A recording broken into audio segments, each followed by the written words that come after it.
இன்னைக்கு நாம பார்க்க போற இடம் உலகத்திலேயே ரொம்ப பயங்கரமான மக்கள் பேரை கேட்டாலே நடுங்குற ஒரு கைவிடப்பட்ட தீவு. வெனிஸ் நகரத்துக்கு பக்கத்துல அந்த இருண்ட கடல் நீர் நடுவே ரொம்பவே அமைதியா தூங்கிட்டு இருக்கிற மாதிரி ஒரு தீவு இருக்கு. அதான் போவெக்லியா. வெளியிருந்து பாக்குறப்போ அடர்ந்த பனிமூட்டத்துல ரொம்ப அமைதியான இடமா தெரியும். ஆனா இந்த அமைதிக்குள்ள மறைஞ்சிருக்கிறதே பல நூற்றாண்டுகளா நடந்த ஆயிரக்கணக்கான மரணங்களோட இருண்ட நிழல்கள் தான். அங்க இருக்கிற மக்கள் இந்த தீவை எப்படி கூப்பிடுறாங்க தெரியுமா? போனவங்க யாரும் பழையபடி திரும்பி வராத தீவு. கேட்கவே இவ்ளோ பயமா இருக்குல்ல? இந்த பேரை எப்படி வந்துச்சுன்னு புரிஞ்சுக்கணும்னா நம்ம பல நூற்றாண்டுகள் பின்னாடி, அதாவது 1700களுக்கு போகணும். ஐரோப்பாவையே நடுங்க வச்ச பிளாக் பிளேக் நோய் பரவன அந்த இருண்ட காலத்துக்கு. பிளேக் நோய்னா அப்போ மரணம்னு தான் அர்த்தம். வீதியில போறவங்கெல்லாம் சுருண்டு விழுந்து இறந்தாங்க. இத கட்டுப்படுத்த வெனிஸ் அரசாங்கம் ஒரு கடுமையான முடிவு எடுத்தாங்க. ஆரம்பத்துல இது ஒரு தற்காலிகமான குவாரண்டைன் முகாமா தான் தொடங்கப்பட்டுச்சு.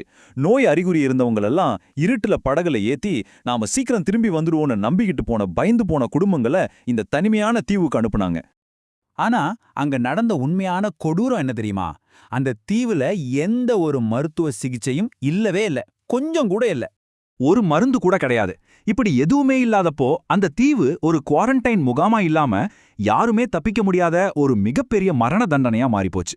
நோயாளிகளுக்கு துணையா இருந்ததெல்லாம் அங்கிருந்து அந்த உடைந்த மரங்களும் தனிமையும் தான். அதாவது ஒரு தடவை உள்ள போயிட்டா திரும்ப வரவழியே கிடையாது. காய்ச்சல்லையும் வழியிலையும் மக்கள் துடிச்சு கத்துற சத்தம் அந்த தீவு முழுக்க எதிரொலிச்சது. இன்னும் சில வரலாற்று குறிப்புகளை படிச்சா அப்படியே ஷாக் ஆயிடுவீங்க. உயிரோட இருந்தவங்கள கூட செத்தவங்களோட சேர்த்து மொத்தமா புதைச்சிருக்காங்க. இரவு நேரங்கள்ல எரியும் பிணங்களோட வெளிச்சம் அந்த கடலோட இருளியே கிழிச்சது. அதோட வாடை வெனிஸ் நகரம் வரைக்கும் வீசியிருக்குன்னா பாத்துக்கோங்களேன். இந்த துயரம் எவ்ளோ பெருசுன்னு தெரிஞ்சுக்க இந்த ஒரு நம்பரை பாருங்க. 1,00,000க்கும் மேற்பட்ட மக்கள், ஆமாங்க, 1,00,000க்கும் மேலான பிணங்கள் அங்க எரிக்கப்பட்டும் புதைக்கப்பட்டும் இருக்கு. அப்படியே கொஞ்சம் மனசுல கற்பனை பண்ணி பாருங்க. எங்கும் மரணம், எங்கும் சாம்பல்.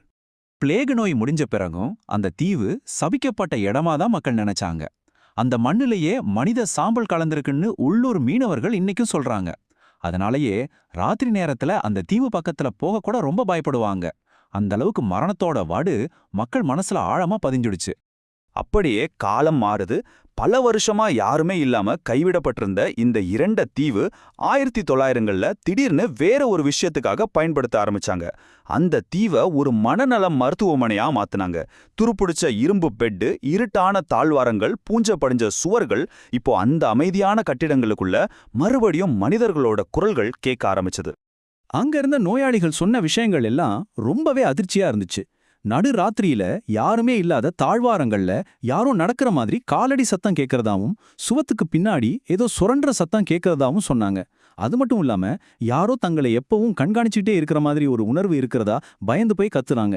பல நூற்றாண்டுகளுக்கு முன்னாடி அங்க துடிதுடிச்சு இறந்தவங்களோட ஆன்மாக்கள் இன்னும் அங்கேயே சுத்துறதா அவங்க ரொம்பவே பயந்தாங்க. ஆனா இதுக்கெல்லாம் மருத்துவமனை நிர்வாகம் என்ன பதில் சொன்னாங்க தெரியுமா? இது எல்லாமே நோயாளிகளோட மனப்பிரமை, அதாவது ஹாலுசினேஷன்னு ரொம்ப சாதாரணமாக சொல்லிட்டாங்க. மனநலம் பாதிக்கப்பட்டவங்களோட கற்பனைன்னு சொல்லி அந்த இருட்டு அறைகள்ல கேட்ட அவங்களோட கதறல்களை முழுசா நிராகரிச்சிட்டாங்க.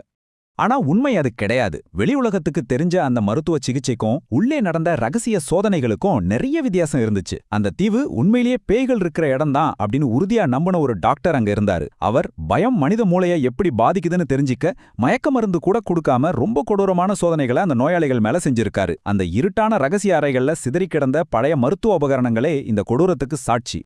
அவர் செஞ்ச பாவம் சும்மா விடுமா? பிளேக் நோயாளிகளோட உருவங்களெல்லாம் தன்னை சுத்தி நிக்கதா சொல்லி கத்த ஆரம்பிச்சாரு. அந்த தீவோட இருண்ட வரலாறு அவரை மெல்ல மெல்ல பைத்தியமாக்கிடுச்சு. ஒரு நாள் புயலும் மழையும் அடிச்ச ராத்திரியில பயத்துல அங்கிருந்த அந்த பழைய மணிக்கூண்டோட உச்சிக்கு ஓடுனாரு. அங்கிருந்து கீழே விழுந்து மர்மமான முறையில இறந்து போனாரு. அவர் மேல இருந்து குதிச்சாரா இல்ல தள்ளப்பட்டாரா? இந்த கேள்வி இன்னைக்கு வரைக்கும் ஒரு பெரிய மர்மம் தான். அரசாங்க ஆவணங்கள் அவர் தற்கொலை பண்ணிக்கிட்டார்னு சொல்லுது. ஆனா அந்த தீவுல இருந்த கண்ணுக்கு தெரியாத ஏதோ ஒரு சக்தி தான் அவரை கீழே தள்ளி விட்டுடுச்சே அப்படின்னு உள்ளூர் மக்கள் உறுதியா நம்புறாங்க. இத நேர்ல பார்த்ததா சொல்ற ஒரு மருத்துவமனை ஊழியர் என்ன சொன்னார் தெரியுமா?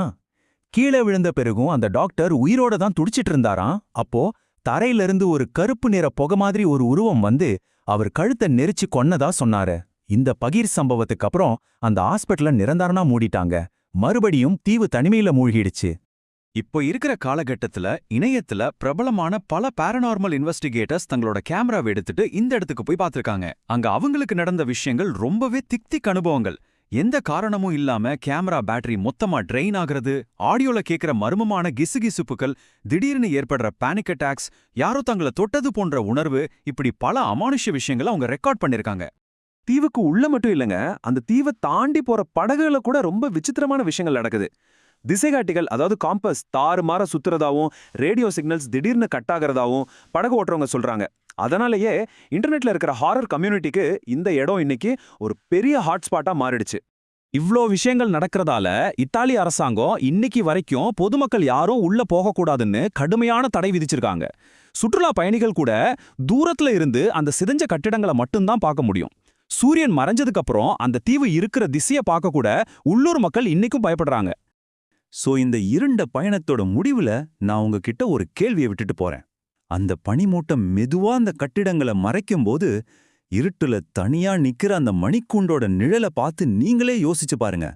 நிஜமாவே அந்த தீவுல அமானுஷ சக்திகள் இருக்கா? இல்ல பல நூற்றாண்டுகளா துடிதுடிச்சு இறந்த 1,00,000க்கும் மேற்பட்ட மக்களோட வலியும் வேதனையும் காலத்தால அழிக்க முடியாத ஒரு ஆழமான வடுவா அந்த இடத்துல ஏற்படுத்தியிருக்கா? இதுக்கு உங்களுக்கு என்ன தோணுதுன்னு கமெண்ட்ல சொல்லுங்க.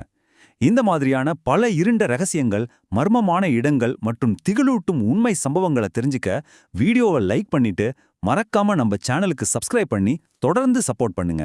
சீக்கிரமே அடுத்த மர்மத்தோட உங்களை சந்திக்கிறேன்.